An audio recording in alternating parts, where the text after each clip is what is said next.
Ben, I'm chewing gum. Cute dress, Laurel. Thanks. Yeah, very summery. Awesome. Hey, everyone. So it is August 14th, 2016, and this is at Percussion episode 56. Right here is Laurel Black. Hi. And Megan Arns is over there. Hello. And Ben Charles is in his new office in Texas. What city are you in, Ben? Stephenville, Texas. It's like an hour southwest of Fort Worth. Cool, cool. So hi to Ben. And listen, with us... Sorry, say again? The no more red, white, and blue office. So with us today is the artist formerly known as Gwendolyn Burgett, but now, and with much congratulations as of a few years ago, she's Gwendolyn Dease. She is... Hello. she's you hear that, Laurel? She took her husband's last name. She did, yeah. Yeah, okay. She must like him more than I like you, I guess. I guess. Well, since we're talking about it, it's actually D, as in please. He'd be mad at me if I didn't say that. Oh, it's actually like how? D's, like with a Z sound. Oh, Yeah. great. Okay, Gwendolyn Dease. Cool. So listen, she's an associate professor of percussion at Michigan State, a graduate of Interlochen, Yale, and Eastman, and her solo CDs are titled Marimba Suites, Idle Fancies, and Boom Slang. So thanks so much, Gwen Dease, for joining us. You're welcome. Thanks for having me. Yeah, sure. Hey, so tell us about these CDs. Idle Fancies has been out for a while, and so have the Bach Cello Suites. And is Boom Slang the newest one? Actually, no, Idle Fancies is the newest one. Okay. It's out right now. Let's see. So the Marimba Suites was my first CD, and that was a project. I was really fortunate when I first got to Michigan State to get a little bit of research funding to do whatever I wanted. And I love playing Bach, and so I thought, you know, this is a project I'd kind of started, and I might as well finish it and see what I could do. So that was the first CD that I recorded here, and I recorded it in Michigan with a really great engineer, Sergei Kviko, who has his own company, Blue Griffin. He has a great ballroom in his house, actually, where we recorded most of it. So that was really fun, and I think I'm going to talk a little bit more about that whole process later. Then Boom Slang was a CD that I was able to get a grant for from Michigan State, and it was all pieces that were commissioned, other than Con Variations, which I just put on there because I think it's awesome. And that was a few years ago that all got recorded and was released in 2012, I think. And then Idle Fancies came about because I was part of the commission for that piece, Idle Fancies, by Paul Lansky. I played it at PASIC, and then he heard my recording online, and I was working with him on a different project, and he was like, oh, I really love your recording. I'd love it if we could record that on a CD. And then at some point, I pursued that and thought, hey, that does sound like a good idea. Let's see what we can do. So that CD came about and was released just in December. Okay. Yeah, great. You know, we actually have a Facebook question pertaining to one of the CDs. Let me see if we could just knock that out while we're on the topic. Ted Jackson says, would you please explain your process for arranging the cello suites for marimba? I really love the way you added certain harmonies into the recording. Sure. So I guess first I'd want to talk about the concept behind that, because I'm a big fan of Bach. I love playing Bach, but I'm always a little concerned about whether or not it's okay to do on an instrument it wasn't written for. You know, if it'll always just be a novelty on marimba. But what I realized is that Bach transcribed his own music a lot, and he would transcribe it for different instruments, and when he did that, it was a little bit different. So you can see that like a cello suite is also one of the lute suites, and when it's transcribed for lute, Bach himself adds different notes and fills out the harmony and kind of writes it in a way that is more just more idiomatic for the lute. One of the violin sonatas is also a lute suite, and he would just do that all the time, taking one piece and then transcribing it or arranging it for a different instrument. So I hoped that because of that, he would be okay with the theory of somebody else trying to do that and trying to put it on marimba, since he didn't arrange anything for marimba. So I was first inspired by looking at the 5th cello suite, which is the one that is also a lute suite. And I learned mostly the lute suite version and made just a couple of changes for what could work technically for me on the marimba. And then I use that as inspiration for doing similar things with all the other suites. It seems like there's a lot more freedom in actuality than we've been told to believe over the years. So yeah, totally agreeing with you. What was that group that came to Concord? The Baroque, the Juilliard Baroque. The Juilliard Baroque. Yeah, like the faculty Baroque group from Juilliard came to our former gig, and yeah, that was one of the questions. So is it okay to like play Bach and move it around and do different things? And they said, yeah, totally. Like it's and whenever people are really strict and specific about the performance practice, it's still just speculation at best. They don't know for sure if that's what. Yeah. It does strike me as really funny though, because like Bach was like Baroque music he was like the king of ornamentation. So it's funny to me that we have this fear of, oh God, like what he wrote is divine and we can't change it, when I think it's fairly agreed upon that he would have changed it in performance himself. Right. Yeah, well, I think, too, we all sit here and say, yeah, you can do whatever, but if I had a sophomore playing something, I wouldn't be like, yeah, just change it. If you don't like it. Right, so you have to be educated, about... Exactly, right. Yeah, there has to be... Historical context, but also musical context. Totally. Yeah. Right, and I think the process that people learn Bach and learn that type of music is something you have to keep in mind, too, because if a sophomore is learning Bach for the first time, you want them to really learn what's on the page and what's happening, and then after a while they can learn ways to change it, but you need to know what you're changing first.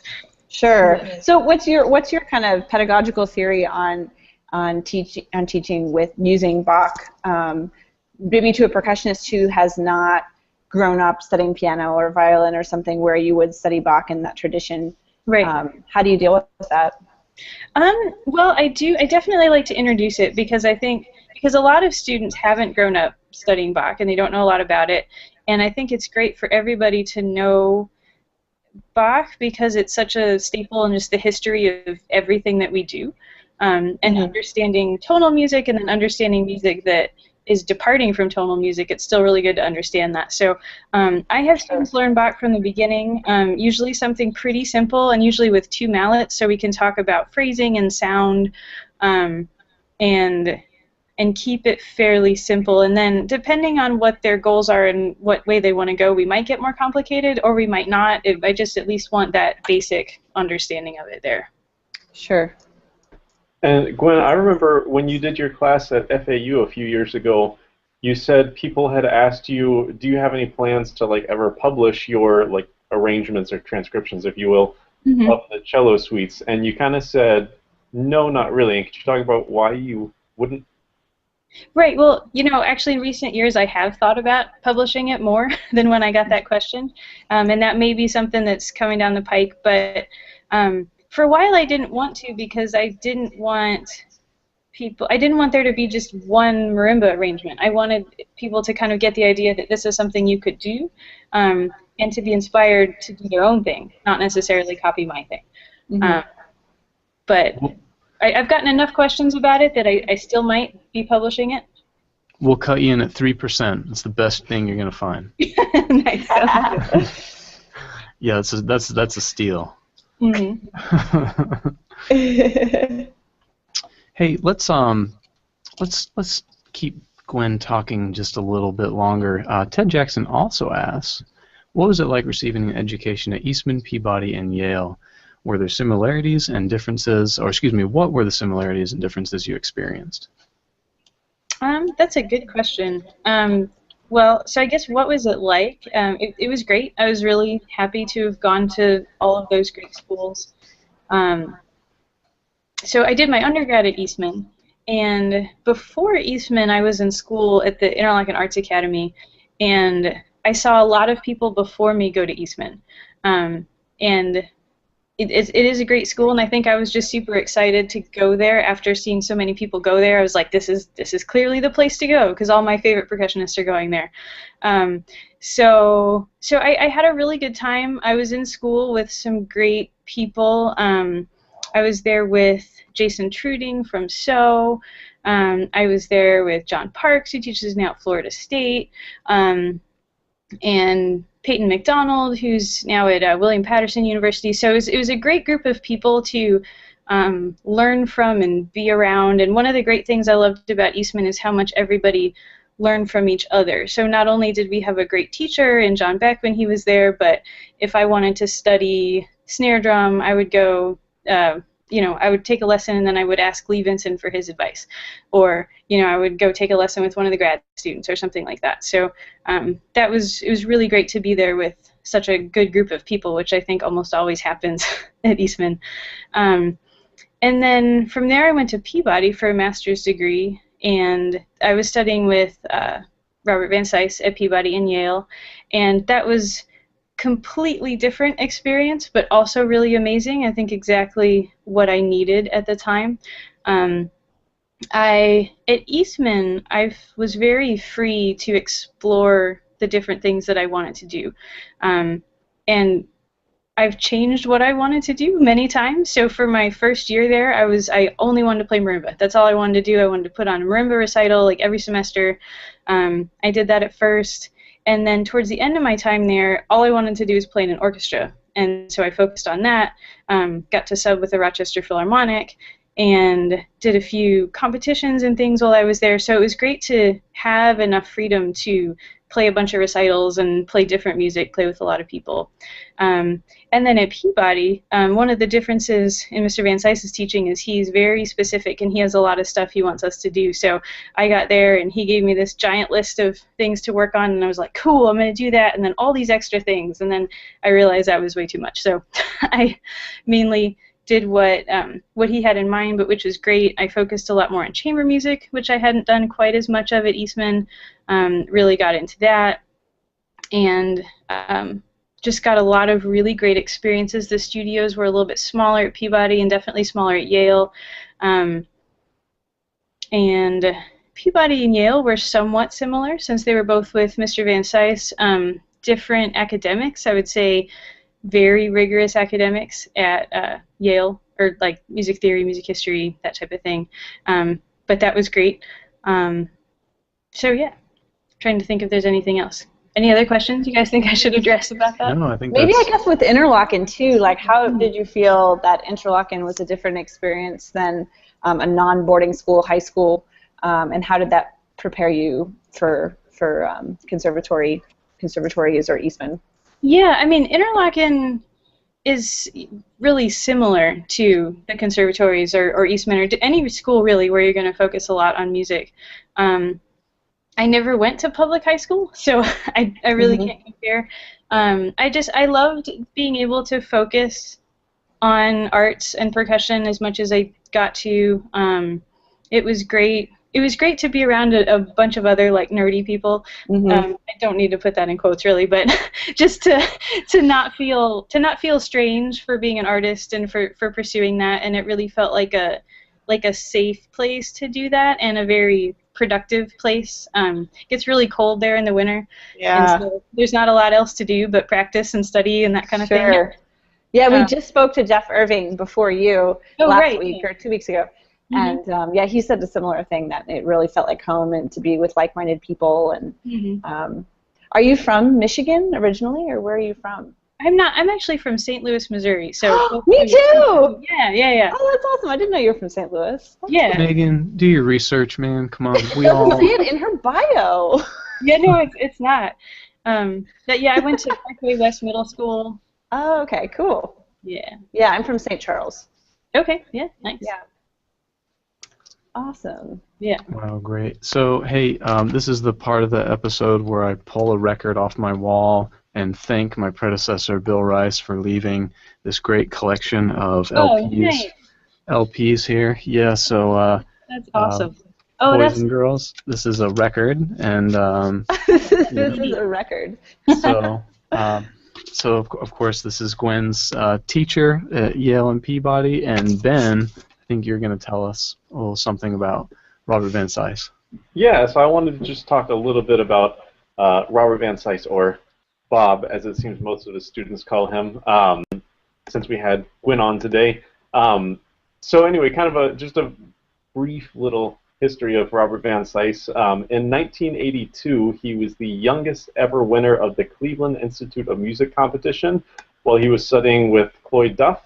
And then his other teachers included Keiko Abe, Lee Howard Stevens, and Michael Rosen, which when I think of like the greatest marimba players of all time, Keiko Abe and Lee Stevens are two names that would regularly come up.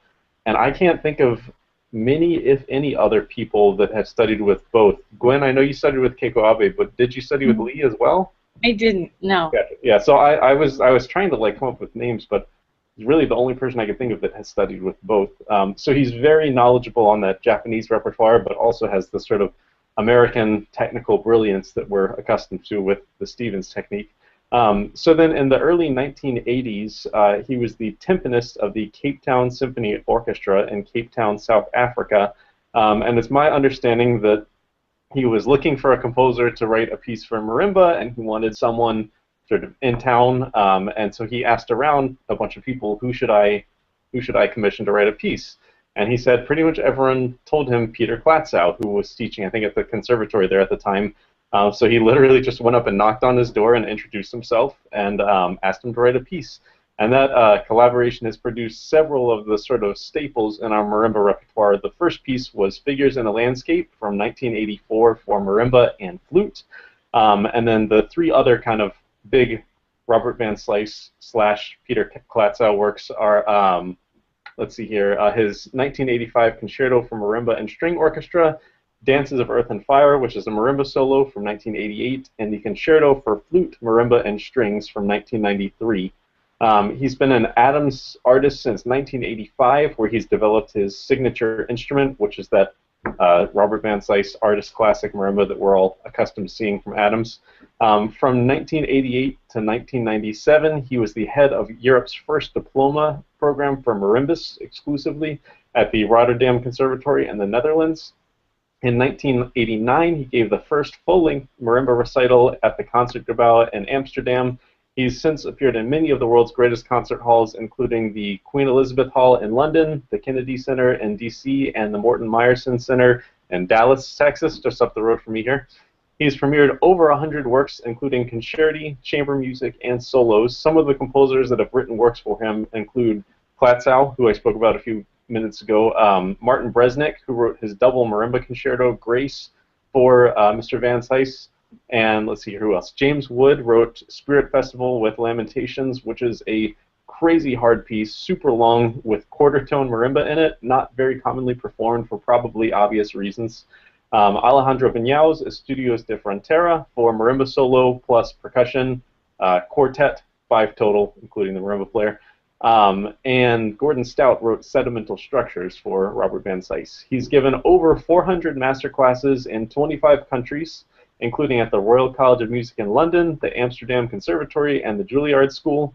He currently teaches at Peabody, Yale, and Curtis, and his former students include So Percussion, Svet Stoyanov, Jihei Jung, David Skidmore, Filippo Latanzi. At Percussion guests, Ian Rosenbaum, Mike Compitello, and our very own Gwen Dease. So that is Robert Van Sice. How do you do, Gwen? You gotta give him a grade. Yeah, no, he did great. He did great. A+. Nice work, Ben. Yeah. Yeah. Gwen, did you study, I'm sure you did, but could you tell us a little bit about studying maybe some of the Robert Van Sice repertoire with him? Sure. Yeah, that was, one of the amazing things about studying with really anybody, I think, is studying their special repertoire and either things that they've worked on a lot or things they commissioned.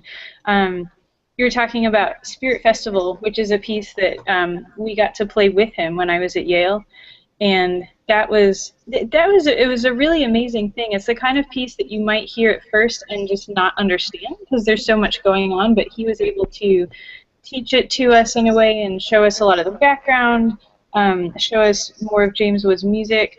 and it really came to life, which was exciting. What I really remember about that piece is learning the quarter tone vibraphone part, and what that is a third tier of notes that are the quarter tones, and they're marked as either like half flat, half sharp, that kind of thing. And it was the slowest learning process ever, because I would try to sight read and then be like, wait, no, that's on this third tier, and then go get that other note. How does the damper pedal work with that? That didn't have a damper pedal. So those bars just ring. Yeah, those bars just rang, at least what we had at Yale. And the marimba part, the solo marimba part, is the same thing, a third tier of the quarter tones that you roll up to it. And then you sing in quarter tones, which is harder than you would think, because it's, once you've done a lot of classes and hearing music and singing music, you want to gravitate to the pitch everybody's at, but we had to like separate into quarter tones, which was really crazy and very creepy, but also really cool. Yeah. Yeah. Go ahead, sir. No, I was just going to say it was also studying Dances of Earth and Fire with him was pretty amazing. All the Vignau music, all the other James Wood pieces. And it was really interesting because I went to Peabody pretty soon after I had studied with Keiko Abe, and so he had studied with her also, and kind of getting his take on some of the same repertoire that he had studied with him, and then kind of given his own spin to, that was really interesting, and helping me interpret even better some of what she had told me. So there's just a lot of really amazing things to learn from him. I remember I studied Dances of Earth and Fire with Svet Stoyanov, and it was really cool hearing Svet talk about Bob teaching this piece, and he said, like, it's just so personal, and you can tell he's so wrapped up in this piece. And Svet said that, like, in that piece, the first movement, the very first note is just there alone, and it's very dark. And Svet said, like, you play the first note, and he's like, okay, stop, hold on, we need to talk about this. Like, he knows it that well that from the first note he can just, go on about it. Yeah, for sure. And I think one of the hard things is that it's so personal to him that nobody could ever quite play it to measure up to exactly how he wanted it to be. But that was still great, because you got so much information about like every single note, and it was really good. How many of these pieces do you find yourself studying, having your students study? Quite a few. We haven't done any of the James Wood pieces yet, mainly because of building the equipment. Although we might try Village Royal this year, something I'm thinking about. The Klatzau comes around a lot, and some of the different Klatzau pieces do. Vignau a lot, definitely. So yeah, I find myself working on them a lot, with especially grad students. Yeah, sure. Do you have a lot of graduate students at Michigan State? I do. This year we have the most we've ever had, which is 10, I believe. Wow. Normally it's a little less than that, maybe 6 or 7. That's wow, that must be fun. Yeah. Very cool. Yeah. Well, Laurel, let's hear a little about this book. Laurel was doing her reading for us, and has decided to kind of give an informal book review.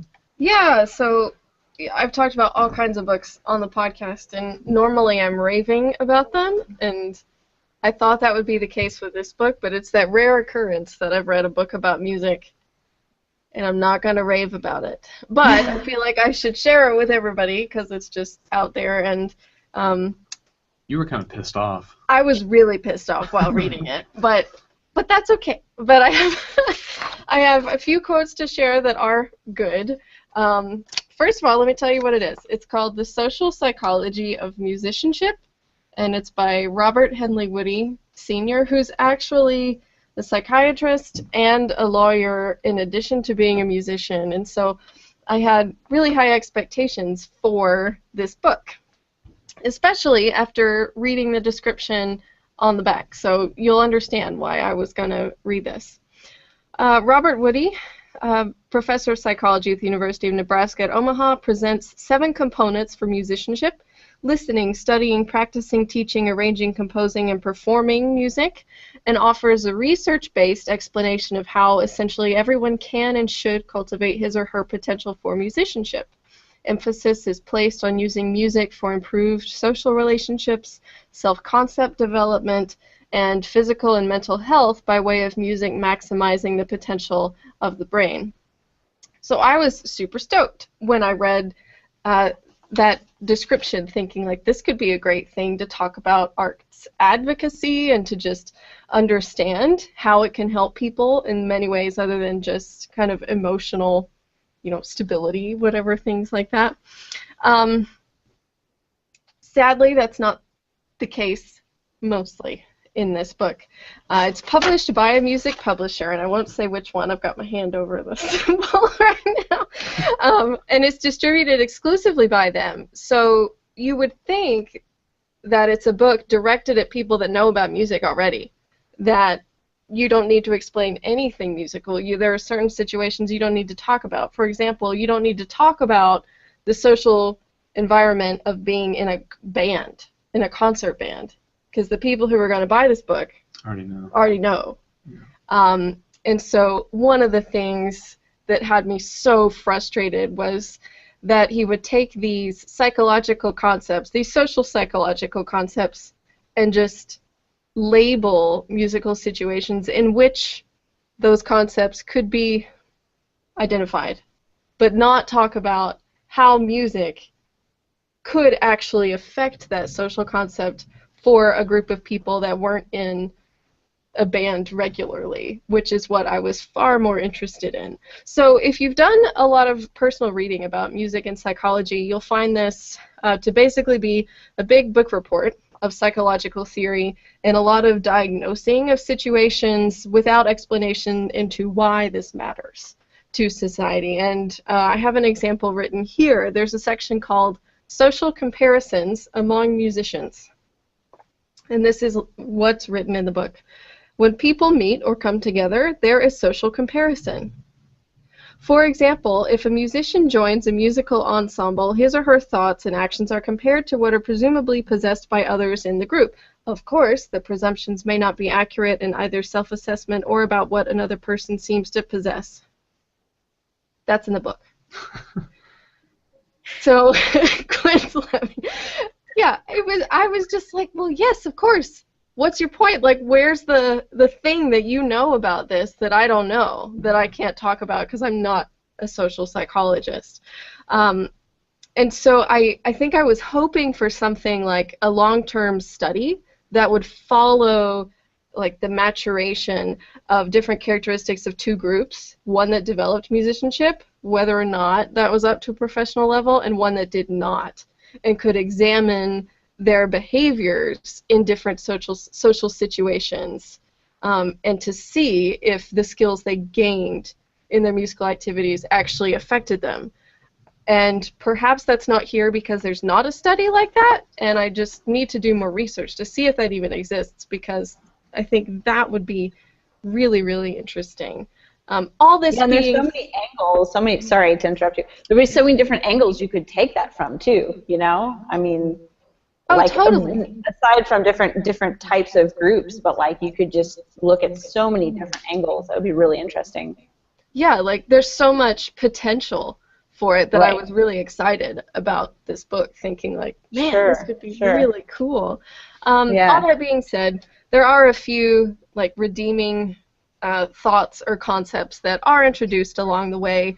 It just so happens that the 119-page book doesn't get to them till like page 115, hence why I was a little irritated from time to time while reading it.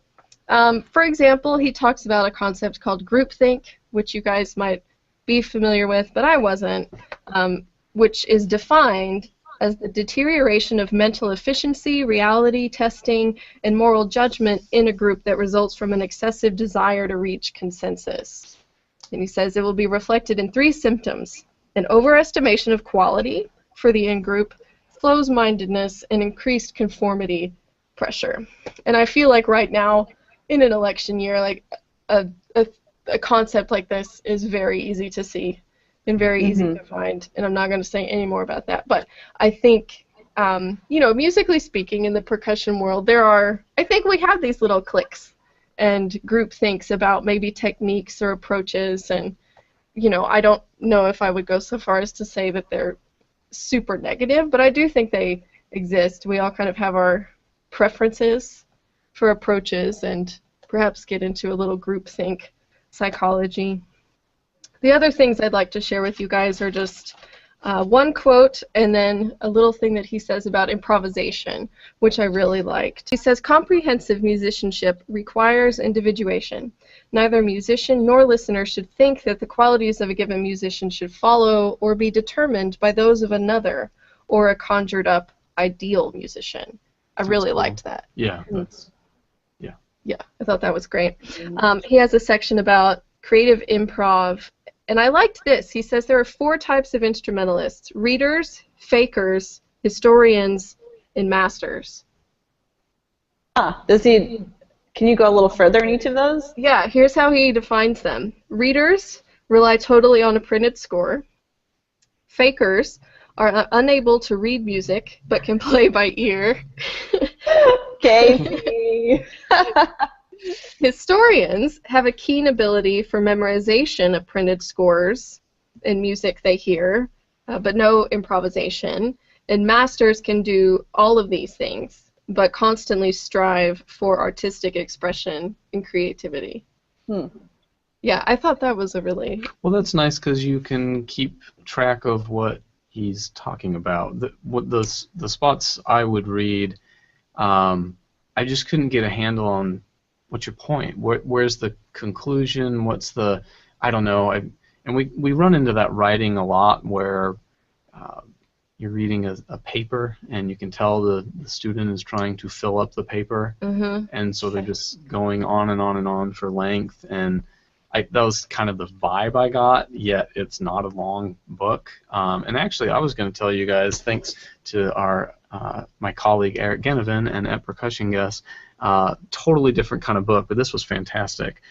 This is I know there's a lot of composers that listen. If you have any harp questions, this has been fantastic. So Stanley Sholupka is just like, it's wonderful. It's just like to the point.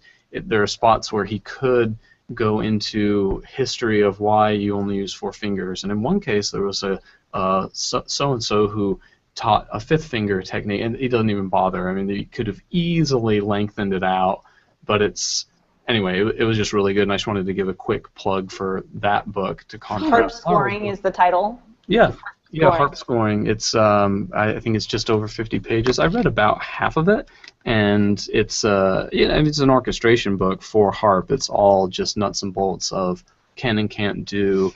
But it was so nice. Are you writing something for harp, Casey? Oh yeah, I've had this. Well, I'm gonna try to serenade Laurel for missing our anniversary or forgetting our anniversary. We both forgot, though. Let's not let people think that I'm one of those women. Right. No, you can't be that bored with the summer that you're just like reading a harp scoring book. There's a duo in Iceland, percussion and harp, and I've got this. Oh, you mentioned that. Oh, that's awesome. Yeah, it's forever ago, and it's an interesting thing about commission because I say when would you like it done, and they say whenever, anytime. But then it's like. Here, oh, it's been 2 years. I don't know. It's been I mean, I haven't even started the thing, but anyway, it was really nice, and I also wanted to remind young people out there that all this information, of course, you can find it online. It's all there, but this is better, and I haven't experienced that in a long time because it is so easy to find information online. And what are the rules of harp pedals or the 7 pedals? Okay, you just Google it real quick and you'll find it. But it's done so much better here, and it's so much more thought out, and it's so much more thorough, and it just sticks so much more. So I mean, whatever, the book is $12 or something, and I thought it was great. Do you have any more about your book?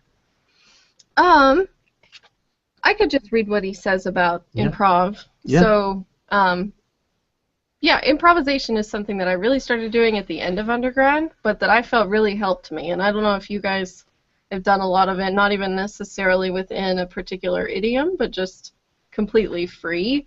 And he talks about it literally in the last 4 pages of the book. And that's it? That's it, but I liked what he had to say, and so the kind of quick version, he says that close-mindedness about improvisation comes from within the mind of the performer, not from musicianship. And sometimes if you're a student and you're afraid to improvise, you think that you're not good enough and that you don't know enough about theory or something, but I agree with him that I don't think that's the case. I think it's actually just thinking that you can't do it. But he does list a nice sort of sociological and psychological rationale for improvisation that I'd like to share with you guys. He says, for musicianship, improv relies on nature and nurture, occurs in a social context laced with attributions, beliefs, values, and reinforcements. It must be prefaced by musical ability, is psychologically motivated by an intention to convey a musical message, depends on an array of resources and opportunities, and reflects idiosyncratic creativity. And so I think right there he's got the potential for this entire other book that I don't know if he's going to write, but that would be, yeah, I think really, really interesting. And it made me think of a teacher I had at the Boston Conservatory named Pierre Hurel, who's a jazz pianist who teaches this free improv class to classical musicians that otherwise don't improvise. And his whole thing is to prove to everybody, no, you can, you just think you can't. And he's totally right. And I found that it unlocked me, and all my friends found that as well, that they just could play so much more easily anything when they were comfortable improvising. And so I think, yeah, more research about something like that will only strengthen why we think that's such an important part of being a musician. But that's my little review of the social psychology of musicianship. I've got another list of books to read, and hopefully one a week, Laurel. I'll rave about them. Yeah, the summer is dwindling, Laurel. I had a question related to that for Gwen. One of the things that Laurel was talking about was groupthink. And when I was in grad school at Miami, I had the absolute privilege of seeing Gwen play with Svet, Ian Rosenbaum, and Ayano Kataoka Threads, the Paul Lansky percussion quartet. And I think it's rare that you would assemble 4 kind of solo artists that are that, what's the word I'm looking for, that good in so many words, to form a quartet, because it's almost like, well, why would I want to see Gwen play in a quartet? Because I want to see her play alone. So could you talk about the, I don't know, are there obstacles in playing with that group because everyone's so good, or how did that work? Yeah, that's a really good question. I think probably one of the most difficult things was just that we are very far apart and we're all really busy. But I mean, in terms of groupthink, I think it is hard when 4 people who are used to playing solo come together to play chamber music, although all 4 of us really enjoy chamber music and play a lot of chamber music too. So I think even though we may be known for a lot of solo playing, playing chamber music is something that we all really like to do. And so I think what we tried to do is to just see where everybody's strengths were, and some people in the group were better at leading at different times than others, and depending on what we were doing, it might make more sense for somebody else to take the lead. So for the most part, that's how we would work that out. And personality-wise, we're pretty different, and musically we're pretty different, but I think we all knew that going in, and that was kind of the point, is to see what would happen. But I think since we all had really good chamber music skills in terms of being able to listen and follow whichever part was supposed to be leading, it ended up working out really well. Does that make sense? Yeah. Yeah, totally. Hey, is Mr. Dease a trombone player? He is. He is? Okay, Yeah. I put that together. Do you guys play together or anything? We've just started to. I actually have a new CD that's going to be coming out in the end of October that I'm super excited about. He's a jazz trombone player, And he's been introducing me a lot to jazz, which I had not had a lot of experience with. And so we've commissioned a few pieces and are playing together on that CD. And so we started to play together. Where he really wants me to learn a lot about jazz, which I want to do as soon as I have many hours to practice. Yeah, sure. Yeah, dump, up. Exactly. I can do that part. Yeah. Oh, is there more? I thought that... Apparently there's... He says there's not much more. I think he's lying, though. Well, this might be a good... I'm just curious, Gwen, you know, how you're able to balance your successful performing career and teaching career with having a family, because you recently had a child, right? Yes, I did. She's 6 months old. Awesome. Oh, how are you able to balance all of that? The most honest answer is that I don't know. And so far I'm just doing a lot of things, and I have a lot of help. I'm really lucky that my parents live in town, and that they moved here with the express purpose of helping me with kids if I ever wanted to do that. So they've been really great babysitters. They have her right now back at home while I'm in my office. And so that's how it works. I teach at Brevard in the summers, and Brevard has been really cool and family friendly. They let my mom come with me and basically act as a nanny for the baby all summer. That's great. So it's tricky, but I think it just works. I just kind of take it one day at a time and figure out what I have to do. And it was probably easy to figure out what your daughter's last name would be because you took your husband's last name, right? That's true. Is that right? Okay, did you hear that? This is getting personal. Yeah, this is fun for us. And last actually that percussion. We actually get letters from. So yeah, obviously I'm totally kidding. I don't care at all. But we get letters from one of your grandparents. My grandparents. Yeah, Laurel Cangelosi. Yeah, they can't accept that I didn't change my name. It's too radical. It's like way too radical. Hey, Gwen, speaking of all this marimba stuff, we got to judge PASIC together. Yeah. Let's make the podcast super valuable and just tell everyone like what we'll be looking for, and like if they play cross grip, they're out. If they, if they don't use my mallets, they're out. What else? What else are we gonna say? I guess just to turn this into a real question, I guess what do you think aside from who plays the best, what does that mean when you're behind the table? What do you look for? Well, I think one of the tricky things for anybody about competitions is that everybody's looking for something different. I'm always really looking for somebody who plays really well, but who has complete command over the piece, and so I guess that means for me that there's nothing in it that's tripping them up, and you can tell they know it, not just in their hands, not just like kinesthetically, but they can really hear what they're doing. They have good sound concept and good phrasing concepts, and everything is really well thought out. I think one of the tricky things about judging, though, is that if somebody plays a piece that I know really well, I'm going to judge that differently than a piece that I don't know as well. And I always try to be as fair as possible, but sometimes that leads me down like a weird road. Like I play con variations a lot, so if somebody plays that, I know that really well, and I'll know that I might judge them a little bit more harshly because I know like every single in and out of that piece. But since I know I'm doing that, then maybe I'll be too lenient. But then I worry that that's too lenient, and I might be harder again. So I think it's tricky because every judge will have something like that, like different pieces that they know really well, and even repertoire that they like and don't like, and you try to be fair even if you don't like the piece as much or if it's like your favorite. So it's tricky.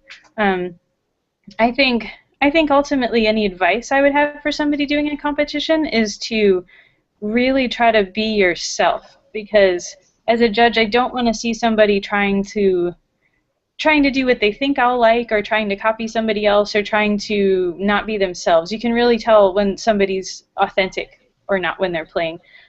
So I say play rep you like, play rep that you think you can master, and then just do the best you can. Yeah. I just wanted to say that a while back, Mark Ford did a quick little interview with Keiko Abe. It's on YouTube. You can see it. But her answer was basically the exact same thing as you just said. Like, Oh, really? just be yourself, just play. Yeah. That's cool. Yeah. Personality has to come out. It's like, yeah, you can't just play. I need to see you have all that command and can perform. You know, you're not just like doing it. Yeah, I think a lot of times people think, oh, the judges are these people, so they like to hear it like this. But it's like, no, that might not be how it genuinely comes out of you. You know, the way Robert Van Sice does it. Yeah, certainly that's probably how he wants to hear it. But at a big picture standpoint, you got to be playing, you got to be performing, you got to be doing more than just playing the notes. There has to be some emotion that comes out. You can't be stifled by, what you think they want or whatever. And then also, I mean, I never really thought about this before, but I've never put together a competition. But you know, it's so important to find people who do different things, who come from different schools and different schools of thought, and play different types of repertoire, because the broader your judging panel, I think the more fair the entire competition would be, you know, and that can help put a performer's mind at ease too, I think. Gwen, has there ever been a situation where, especially in a competition, but I guess it could be an audition or anything, where you've heard a piece that was very personal to you, that you knew very well, but an entirely different interpretation that you liked? Yep, definitely. And that's the other thing I was going to say. If it's genuine, you're going to do all the things that maybe the judge isn't expecting they will like, but you have to convince them that that's a good way to do it. And if you do it genuinely like that, you convince them that, yeah, this is another really good way to do it too. Even if your, I don't know, something specific and technical nuance wasn't what they wanted, you prove to them, like, no, I don't even need that, because look what I did instead. Right. I think for me, if it's well done and clearly thought through, that's great, to hear something different. Yeah, for sure. Just because we talked about it 2 episodes ago with Nana Mamura and Theodore Milkov, the 3 of us decided that we just don't like judging. And we talk about kind of why and all that, but just to put it as a simple question, do you like judging? I mean, yes and no. No, in the sense that it really can never come out totally fair. I mean, what does totally fair even mean? But I do find it really interesting to hear new repertoire and to hear different ways that people are playing it. And I always learn something, which is really cool. I learned something to take back to my students, either about the pieces or about how to play in a competition, or being on the judging panel. You learn a lot that I didn't know when I was younger and going to competitions. But I always feel a lot of pressure, like, oh no, I have to do this right, and there really isn't a right in that situation. So that can be tricky.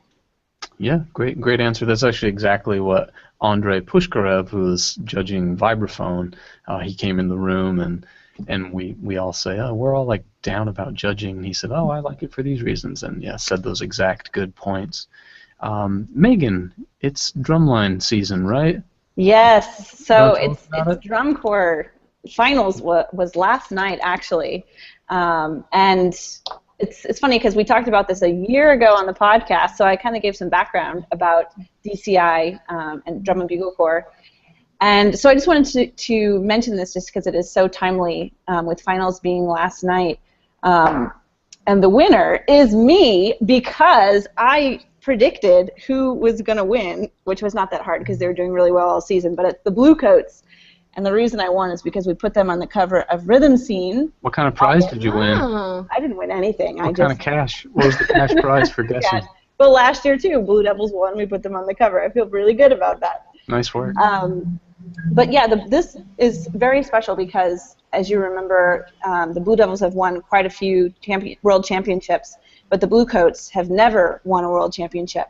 So it's extra special for them that they're an organization that has been climbing to the top steadily for a few years now. And the reason why I kind of targeted them for Rhythm Scene was because they were doing something different with their front ensemble. And instead of having kind of the traditional, I would say maybe 12 to 20 members now of the front ensemble, because so many electronic aspects have been added in the past 5 to 10 years, the Bluecoats pared this down and just had, I think it's 8 members of their front ensemble, and instead of having them very close together so that they can hear each other, making the listening situation, which is already difficult because you're playing with 100 and so people on a football field moving around behind you. You can imagine that listening situation is very difficult. They spread the members of the front ensemble out. So they're kind of across the front line of the football field. And I don't know exactly the secret to how they did this, but it totally worked. And they were able to, rather than having moving players between instruments, each player had their individual setup. So it was a little bit more like a percussion ensemble in that way. Each player had a marimba and a vibraphone and some auxiliary things and electronic aspects as well. So the interview was with Tom Rarick, who's the percussion designer and arranger of the Bluecoats, and he started working with them in 2001 as a snare tech, and began writing for the front ensemble in 2002, and then since 2009 he's been writing the entire percussion book for the corps. So they've really had some consistency with this one designer and arranger. And during the year, or just in general, his job is with the United States Air Force Band, specifically the ceremonial brass band in Washington, D.C. So he also comes to it from a different angle, having a military band job. I would say that if you surveyed percussion designers and arrangers in the top 12 corps, I don't know of anyone else who has a military band career. So anyway, this interview is really interesting. It was written by Brian Bloom. He did a great job with the cover story. Oh, actually, here it is. 11 performers who are given multiple responsibilities and are spread out over a 50-yard span, which is crazy, right? That's a really crazy listening environment. And since we are a percussion podcast, they use 2 well-known pieces from our repertoire. One is Jose Before John 5 by Laurel Hollow, and Udekrep Akubrad by Anver Dorman. Yeah. So I thought that was really interesting. I also feel like a little bit of a fraud reporting on this because I didn't see this show live at all, or any drum corps shows live this summer. It just didn't work with my travel schedule. But I look forward to watching it on the DVD. Let's see, I can give you a couple other things here. Where'd that go? Sorry. So the Bluecoats came in first. As I said, their score is 97.6. Second was the Blue Devils, who won last year, if you remember, with 97.25, so just 0.4 behind. 3, Carolina Crown, and 4, Santa Clara Vanguard. And we go down the line. You can look it up on dci.org for more scores. But there are also individual awards for different captions, and so this year the Percussion Award, which is called the Fred Sanford High Percussion Award, was given to Santa Clara Vanguard. They had a score of 19.4, and their show was called Force of Nature. So anyway, that's just a little recap on what happened this weekend in DCI. Cool. Well, congrats to all those people, if anyone's listening. And I would love to go to more of those shows. You know, it's not something I ever did. Of course, I did marching band and for a few years in college, but I have been to 2 of those shows, and it's always really fun. Yeah. Do you think that there will be some facet of this in the Olympics someday? Maybe in the opening ceremony or something. There should be.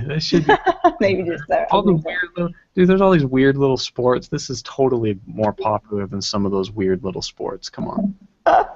True. Yeah. Do you guys do any of you have students marching drum corps this summer? I have one that did a Division II corps. Okay. Open class now. I do. Do you?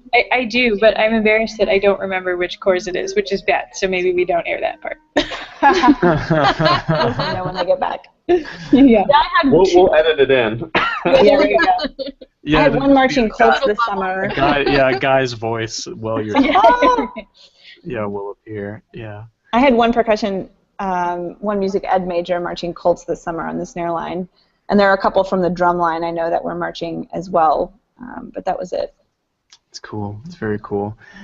Hey, well, it's time to wrap, but I just have a couple housekeeping issues.